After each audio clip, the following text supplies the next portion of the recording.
লিটন দাসের সর্বোচ্চ ছক্কার record, bat হাতে আরও যত কীর্তি। সাম্প্রতিক সময়ে ফর্মের ধারাবাহিকতা চলমান এশিয়া কাপেও টেনে নিয়েছেন বাংলাদেশ ক্রিকেট দলের অধিনায়ক লিটন কুমার দাস। নিজের প্রথম ম্যাচে হংকংকে হারানোর পথে তিনি ব্যাট হাতে দলকে সামনে থেকে নেতৃত্ব দিলেন। আবুধাবির আবু জায়েদ স্টেডিয়ামে প্রথম ম্যাচে আগে ব্যাট করা হংকং 143 রান তুলেছিল। বাংলাদেশের পক্ষে দুটি করে উইকেট শিকার করেন তাসকিন, সাকিব, রিশাদ। দলের জয় নিশ্চিত করার পথে 6টি চার ও একটি ছক্কা হাঁকান লিটন। 111তম ম্যাচ খেলতে নেমে লিটন 78 ছক্কা হাঁকিয়ে শীর্ষে উঠেছেন। এর আগে মাহমুদুল্লাহ 77 ছক্কা হাঁকান 141 ম্যাচে। এদিকে বর্তমানে খেলছেন বাংলাদেশের এমন ক্রিকেটারদের মধ্যে সর্বোচ্চ ছক্কার তালিকায় লিটনের পর অপরের দিকে আছেন সৌম্য সরকার, তার ছক্কার সংখ্যা 55 ও জাকের আলী অনিক 38।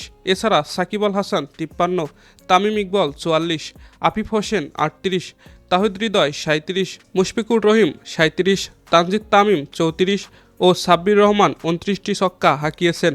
এছাড়া টি-20 ফরম্যাটের এশিয়া কাপে ইনিংসের সর্বোচ্চ রান করার দিক থেকেও লিটন এখন দুয়ে আছেন। দর্শক, খেলাবাজের ভিডিও এই পর্যন্তই। ভিডিওটি ভালো লেগে থাকলে লাইক করে দিন। নিয়মিত খেলার আপডেট ভিডিও পেতে আমাদের সাথেই থাকুন।